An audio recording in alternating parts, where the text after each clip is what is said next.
Civil प्रक्रिया संहिता 1908 के अंतर्गत आप दावों के प्रकारों के बारे में पढ़ रहे हैं।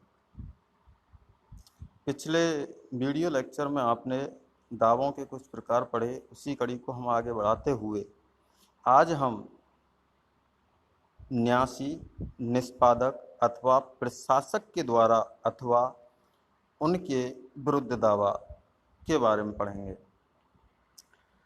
सिविल प्रक्रिया संहिता 1908 का आदेश 31 इस बारे में विस्तृत रूप से बताता है। सर्वप्रथम हम इस आदेश को पढ़ने से पहले देखेंगे कि न्यासी अर्थात न्यासी कौन होता है। ऐसा व्यक्ति जो न्यास की संपत्ति का प्रबंध और प्रशासन क्या करता है। ऐसा व्यक्ति जो न्यास की संपत्ति का प्रबंध और प्रशासन किसके अनुसार करता है? न्यास के नियमों के अनुसार करता है। क्या कहलाता है? न्यासी कहलाता है। उसे न्यासी के रूप में नियुक्त या प्राधिकृत किया जा सकता है। यद्यपि न्यासी न्यास की संपत्ति का कब्जा रखता है और उसका प्रबंध और प्रशासन करता है। न्यासी क्या करता है? न्यास की संपत्ति का कब्जा रखता है, प्रबंध करता है और प्रशासन करता है, लेकिन वह ऐसी संपत्ति का स्वामी नहीं होता है। भाई संपत्ति का क्या करता है? संपत्ति का कब्जा रखता है, प्रबंध करता है, प्रशासन करता है, लेकिन वो संपत्ति का स्वामी नहीं होता है। इसलिए न्यास की संपत्ति या प्रबंध के बारे में उसकी व्यक्तिगत हैसियत नहीं होती है। हैसियत कैसी होती है? उसकी पदीय हैसियत होती है, ना कि व्यक्तिगत हैसियत। अब सवाल ये उत्पन्न होता है कि मुस्लिम विधि के अंतर्गत जो वक्फ है, वक्फ क्या वो न्यास नहीं होता है? अर्थात क्या वक्फ न्यास नहीं होता?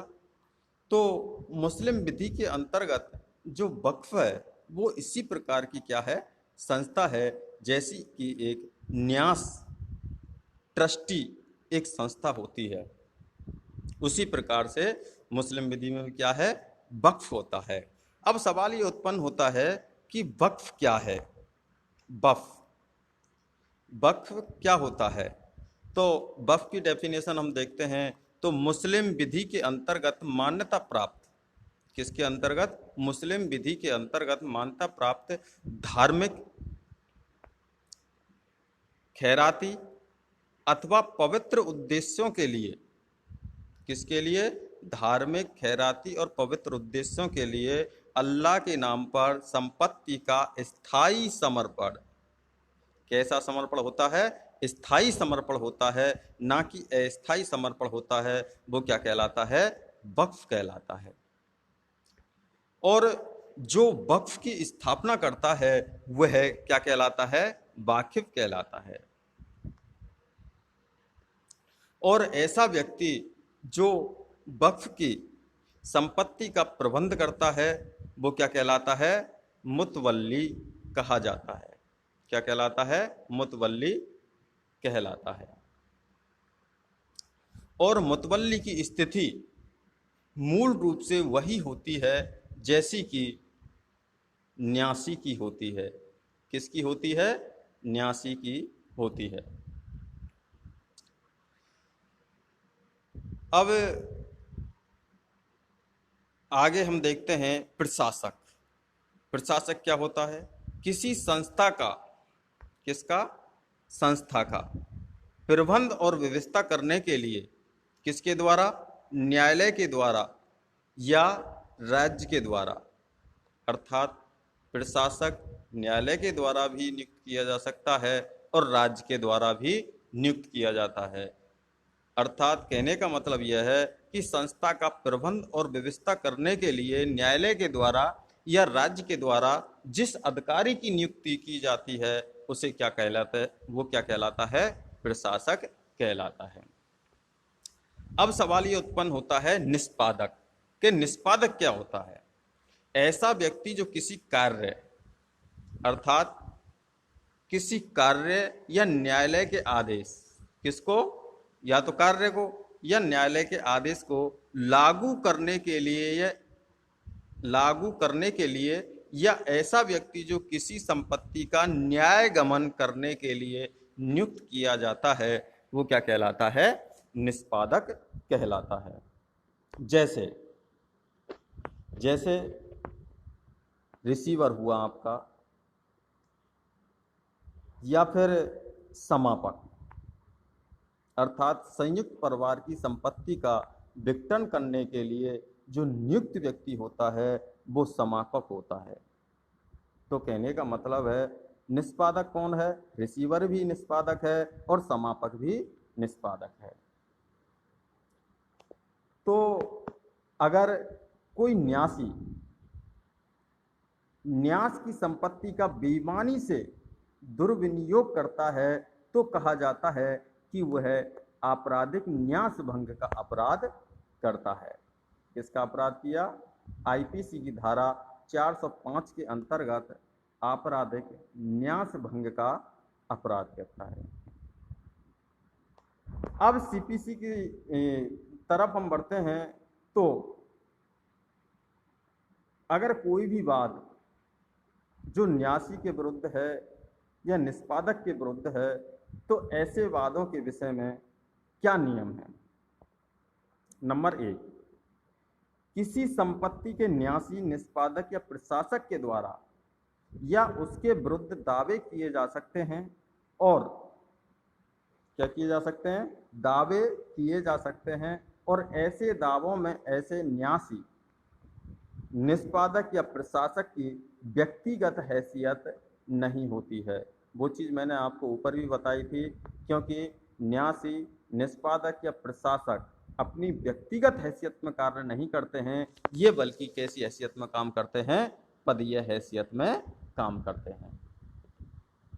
नंबर 2 है, अगर न्यासी, निष्पादक अथवा प्रशासक उस न्यास की संपत्ति का जो उस संपत्ति का व्यक्तिगत रूप से व्यक्तिगत रूप से उपयोग करता है तो ऐसे मामलों में व्यक्तिगत दावे उत्पन्न हो जाते हैं और गिरफ्तार और उसकी संपत्ति का कुर्की का आदेश भी दिया जा सकता है। तो कहने का मतलब यह है कि कोई भी न्यासी, निष्पादक या प्रशासक है और वो किसी संपत्ति का व्यक्तिगत रूप से उपयोग करता है और उसके संबंध में जो भी दावे उत्पन्न होते हैं वो व्यक्तिगत दावे उत्पन्न होते हैं और उन व्यक्तिगत दावों के संबंध में उसकी गिरफ्तारी भी की जा सकती है और उसकी संपत्ति का कुर्की का आदेश भी दिया जा सकता है। नंबर 3 है, ऐसे मामलों में न्यासी, निष्पादक अथवा प्रशासक न्यायालय के सामने व्यक्तिगत रूप से उपस्थित होने के लिए आबद्ध नहीं होता है।